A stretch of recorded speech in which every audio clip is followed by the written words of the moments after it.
नमस्कार दोस्तों, स्वागत है आपका न्यूज के साइंस यूट्यूब चैनल में। आज की वीडियो काफ़ी इंपॉर्टेंट है। इसमें हम बात करेंगे माउंटबेटन योजना के बारे में। इसके बाद एक वीडियो और आएगी और आधुनिक इतिहास समाप्त हो जाएगा। इस श्रृंखला के बाद हम शुरू करेंगे प्राचीन इतिहास की श्रृंखला। उसके भी वीडियो आपको जल्द से जल्द मिलना शुरू हो जाएंगे। जैसे ही आधुनिक इतिहास खत्म होगा उसके तुरंत बाद प्राचीन इतिहास की शुरुआत की जाएगी। उसके वीडियो लगभग बन गए हैं, कई सारे वीडियो बन चुके हैं, बस उनको डालना रहेगा और जल्द से जल्द वीडियो आपके समझ उपस्थित हो जाएंगे। तो कहने का मतलब यही है कि जैसे ही मैं ये टॉपिक खत्म करूंगा, चूंकि इसके बाद भारत स्वतंत्रता अधिनियम 1947 मुझे बताना रहेगा, और उसके बाद में एक वीडियो में सोच रहा हूँ कि थोड़ा सा सुभाष चंद्र बोस जी के बारे में बताया जाए, क्योंकि वो सेक्शन अभी छूटा हुआ है। मैंने वो सेक्शन अभी पूरा नहीं किया है, तो वो सेक्शन भी मैं जल्द से जल्द लेकर के आऊँगा आपके सामने, तो वो भी आप लोग देखिएगा। तो ये वीडियो इंपॉर्टेंट है। इसके बाद एक दो वीडियो हो रहेंगे, मॉडर्न हिस्ट्री खत्म हो जाएगी। जल्द से जल्द कोशिश करेंगे कि एक दो दिनों में वो सभी वीडियो आ जाएं। उसके बाद फिर प्राचीन इतिहास की शुरुआत करेंगे। आइए देखते हैं आज का जो वीडियो है, इसकी बात करेंगे। तो ये माउंटबेटन योजना है, 3 जून 1947 को है। इस समय आपको बता दें कि योजना आई उससे पहले, क्योंकि मैं बता दूं कि फरवरी के महीने में, फरवरी 1947 को मतलब कि जो ब्रिटिश पीएम है एटली ने, उसने घोषणा की थी कि आगे आने वाले समय में मतलब जून 1948 तक हम भारत को पूरी तरीके से आज़ाद कर देंगे। और उसके लिए उसने क्या किया था, वेवेल के जगह पर लॉर्ड माउंटबेटन को वायसराय बना करके भारत भेजा था। वायसराय के पास कुछ कई सारी स्पेशल शक्तियाँ भी थी, मतलब कि उनको कई सारे अधिकार उनको दिए गए थे कि वो उनकी ब्रिटिश क्या करेंगे, उनके मामलों में दखलंदाजी वगैरह नहीं देंगे, वो अपने स्तर पर कुछ निर्णय ले सकते हैं। ऐसी शक्तियाँ उनको अन्य गवर्नर जनरल से ज़्यादा दी गई थी। वो भारत के अंतिम ब्रिटिश गवर्नर जनरल थे और स्वतंत्रता के बाद प्रथम ब्रिटिश गवर्नर भी रहे, गवर्नर जनरल वो थे। तो ये देखते हैं माउंटबेटन योजना 3 जून 1947 के। उससे पहले थोड़ा सा हम बताएं, जब हाउस ऑफ कॉमन से एटली ने घोषणा की थी तो उन्होंने गवर्नर जनरल भी वेवेल की जगह पे माउंटबेटन को बनाया था। तो माउंटबेटन आगे चल करके भारत के 34वें गवर्नर जनरल बनते हैं। और ये माउंटबेटन जब भारत आते हैं तो वो परीक्षा में हो सकता है पूछ ही लिया जाए किस जहाज से आए थे, तो वो जहाज का नाम है यार्क MW102 जहाज से भारत आए थे और 22 मार्च 1947 को भारत पहुंचे। भारत आने के बाद में, क्योंकि इनकी योजना यही थी कि भारत में कह सकते हैं आंतरिक कलह जो हुई थी और गृह युद्ध की स्थिति जो बनी हुई थी, मुस्लिम हिंदू दंगे जो भड़के जा रहे थे, उनको लेकर के इनकी योजना थी कि कैसे उनको समाप्त किया जाए और आगे भारत को आज़ाद किया जाएगा, ऐसी कैसे उसके ऊपर पूरा प्लान तैयार किया जाए, उसी लिए भारत आए थे। तो भारत में आए तो उनका सबसे मेन पहला उनका काम यही था कि शीर्ष के नेता जो हैं उनसे मुलाकात की जाए। सभी नेताओं से उन्होंने जल्दी सभी नेताओं से उन्होंने मुलाकात की। उनमें देखेंगे तो आप देखें तो जवाहरलाल नेहरू से भी मिले, सरदार पटेल से भी मिले, गांधी जी से भी मिले, जिन्ना से भी मिले। तो जवाहरलाल नेहरू, गांधी जी, सरदार पटेल और जिन्ना, इन सबसे इन्होंने मुलाकात की। जितने प्रमुख नेता थे, सिख के नेता हों, मतलब छोटे से लेकर के बड़े नेता, लगभग सभी लोगों से इन्होंने मुलाकात की। मार्च से लेकर के मई तक ये सिलसिला चलता रहा और इन्होंने खूब नेताओं से मुलाकात की। और उसके बाद ये बात की गई कि क्योंकि इसमें बात यहीं पर यही की जा रही थी कि किस तरीके से भारत का विभाजन मतलब आज़ाद किया जाएगा, तो उसमें विभाजन की भी बातें की जा रही थी। जिन्ना पूरी तरीके से अड़े हुए थे कि मुझे क्या करना है, पृथक राष्ट्र की मांग करना है। इसमें गांधी जी के पास जब वे जाते हैं तो गांधी जी लॉर्ड माउंटबेटन को सुझाव देते हैं कि जिन्ना को सरकार बनाने के लिए कहा जाए। तो सरकार मतलब कि उनका कहना था कि अगर जो जिन्ना पृथक राष्ट्र की मांग कर रहे हैं तो ऐसा ना करें, उनको क्या किया जाए, उनको सरकार बनाने के लिए उनको निमंत्रण दिया जाए कि वह भारत में आए और वो भारत में उनकी सरकार बनाई जाएगी, ऐसी बात कही गई। लेकिन इसका विरोध जवाहरलाल नेहरू और सरदार पटेल लोग इनका विरोध करते हैं और जिन्ना भी इस बात से उनको कहना था कि हमें पृथक राष्ट्र ही चाहिए, हम वहाँ नहीं बनेंगे, ये उनका कहना था। तो ये सब बातें हुई, बहुत सारे सलाह मशविरा उन्होंने किया और उसके बाद में ये वापस चले गए। मई के महीने में ये इंग्लैंड चले गए। इंग्लैंड में अपना सलाह मशविरा करके वहाँ पर 31 मई को ये फिर वापस आते हैं भारत। 31 मई 1947 को जब भारत आते हैं तो उसके बाद ये अपनी योजना प्रस्तुत करते हैं, जिसको बोलते हैं माउंटबेटन योजना। उन्होंने प्रस्तुत की 3 जून 1947 की। चूंकि विभाजन की बातें वगैरह हो गई थी कि विभाजन किया जाए, लेकिन कैसे किया जाएगा, योजना क्या रहेगी, कैसे कैसे रहेगा, उसका प्लान हो रहा था। पहली बार जब आए तो उन्होंने इस मसले का इन्होंने हल निकाला कि आखिर ये विभाजन होगा कि नहीं होगा। इन सब बातों का उन्होंने जिक्र किया था कि पूरी सभी नेताओं से बात की, लोगों के अंदर की मंशा पता की। लेकिन जब ये दोबारा भारत आते हैं 1947 में 31 मई को आते हैं और 3 जून 1947 को अपनी योजना प्रस्तुत की कि आखिर ये योजना है जो आपके द्वारा ही लगभग तैयार की गई। तो उसमें आखिर बात क्या की गई थी, उसमें कहा गया कि भारत में पाकिस्तान के विभाजन का प्रस्ताव था इसमें माउंटबेटन योजना में।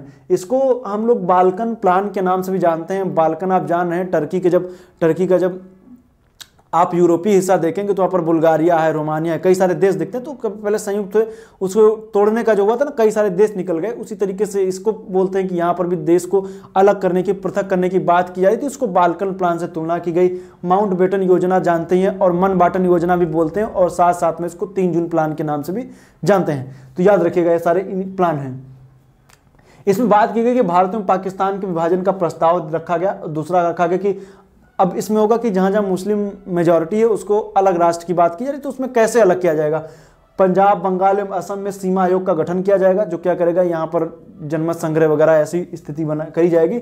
देशी रियासतों को ये पूरी तरीके से क्या कहा गया, देशी रियासतों के ऊपर डिपेंड किया गया कि भारत में रहना चाहेंगे या तो पाकिस्तान में रहना चाहें। ब्रिटिश के अधिकार में ही रहना चाहें तब भी उनको मंजूर है, और बाकी वो चाहें तो वो स्वतंत्र भी रह सकते हैं। तो ये उनके ऊपर डिपेंड किया कि देशी रियासतें भारत या पाकिस्तान में शामिल हो सकती थी। सिंध एवं बलूचिस्तान के संबंध में सीधे निर्णय लिए गए। चूंकि अब भारत में जब मैं थोड़ा सा मैं बना देता हूं, आप देख लीजिए, मैं भारत का मैं बना रहा हूं।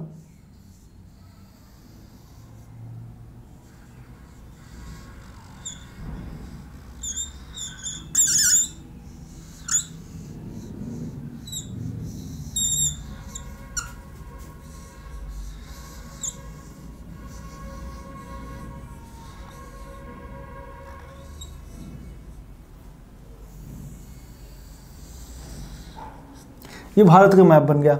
अब इसमें जब आप देखेंगे तो अब चूंकि बात की जा रही है सिंध की और बलूचिस्तान की, चूंकि मैंने भारत बना तो ये आप देखेंगे तो ये वाला हिस्सा जो दिखता है पाकिस्तान का, ये वाला हिस्सा, तो ये क्या है, बलूचिस्तान है।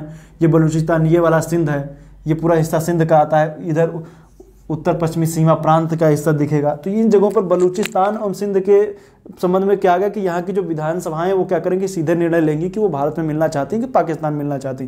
तो बलूचिस्तान और सिंध के संबंध में ये था। और जो सिलहट है, असम का जो हिस्सा है सिलहट है, ये जो पहले कह सकते हैं वर्तमान समय मतलब पहले असम का हिस्सा था, लेकिन उसमें भी जनमत संग्रह कराया गया, वो भी पाकिस्तान में शामिल हो गया। वहाँ की जनता ने बोला कि हम पाकिस्तान के फेवर में बात कही थी। तो याद रखिएगा, सिलहट में जनमत संग्रह, सिंध बलूचिस्तान के संबंध में सीधे निर्णय, भारत पंजाब एवं बंगाल एवं असम में सीमा आयोग का गठन। अब यहाँ पर चूंकि आप देख रहे हैं ये वाला हिस्सा क्या है, पंजाब है, ये हिस्सा क्या पंजाब है, और ये वाला हिस्सा क्या बंगाल है। तो बंगाल और पंजाब के संबंध में सीधे निर्णय, मतलब कि इसमें बात की गई, तो इसमें बंगाल को और पंजाब को विभाजन करने की बात की गई। पंजाब के 2 टुकड़े और इधर बंगाल के 2 टुकड़े। इससे पहले भी आप जान रहे हैं बंगाल का 1905 में विभाजन हो चुका था।